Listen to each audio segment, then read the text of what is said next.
ഈ ചില ആൾക്കാരുണ്ട്, അവര് സമൂഹത്തിനും നാട്ടുകാർക്കൊക്കെ കൊടുക്കും, അടുത്ത കുടുംബത്തിൽ ആർക്കും ഒന്നും സഹായിക്കൂല. ചിലപ്പോൾ അർഹതപ്പെട്ട ഒരു അടുത്ത കുടുംബത്തിലുണ്ടാവും.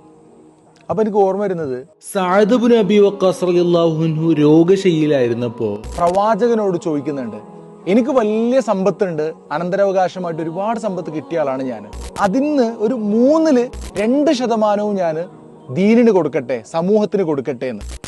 പ്രവാചകൻ ഒരിക്കലും അതിന് സമ്മതിക്കുന്നില്ല. വീണ്ടും അയാൾ ചോദിക്കുകയാണ്, അപ്പോൾ ഞാൻ 1/2 സമൂഹത്തിന് ദീനിന് കൊടുത്തോട്ടെ എന്ന്. അപ്പോഴും പ്രവാചകൻ അദ്ദേഹത്തെ അതിൽ നിന്ന് വിലക്കാണ്. വീണ്ടും അദ്ദേഹം ചോദിക്കുകയാണ്, 1/3 ഞാൻ ദീനിന് സമൂഹത്തിന് കൊടുത്തോട്ടെ എന്ന്. അപ്പൊ പ്രവാചകൻ പറയാണ്, അത് തന്നെ ധാരാളമാണ്. കാരണം നീ നിന്റെ കുടുംബത്തിനെ ദരിദ്രരാക്കി പിരിയുന്നതിനേക്കാൾ നല്ലത് നിന്റെ കുടുംബത്തെ സമ്പന്നരാക്കി പിരിയുന്നതാണെന്ന്. എന്നിട്ട് പ്രവാചകൻ പറയാണ്, നീ നിന്റെ കുടുംബത്തിന് എത്രത്തോളം ചെലവഴിക്കുന്നോ